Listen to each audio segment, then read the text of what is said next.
आता मांगले काके पुलाच्या वरती उभे आहोत. आपण पाहू शकता हे वारणा आणि मोराळा नदीला पूर आल्यानंतर त्याचं विस्तीर्ण झालेलं हे पात्र आहे आणि या नदीमध्ये एकंदरीत पाहिलं तर विस्तीर्ण झालेलं पात्र आणि या नदीचं पाणी संपूर्ण शेतीमध्ये शिरलेलं आहे.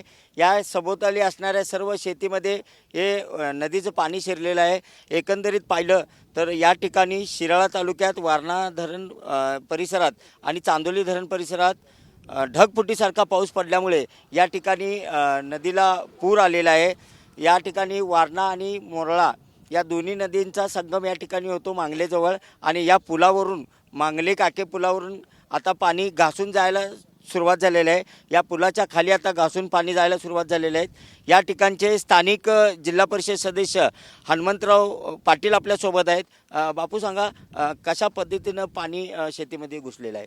प्रचंड मोठ्या प्रमाणामधला पाऊस चांदोली धरणाच्या परिसरामध्ये होतोय. त्यामुळं इथं ऊस असेल, सोयाबीन असेल, भुईमुग असेल, या सगळ्या पिकामध्ये मोठ्या प्रमाणामध्ये पाणी शिरलेलं आहे. शेतीचं आणि घरांचं पण मोठ्या प्रमाणामध्ये नुकसान झालेलं आहे. त्यामुळं प्रशासनाने पंचनामे करून लोकांना तात्काळ मदत करावी अशा पद्धतीची मागणी इथल्या सगळ्या शेतकऱ्यांची आहे. नक्कीच आपण पाहू शकता शेतकऱ्यांना मदत करण्याची मागणी हनुमंतराव पाटील यांनी केली.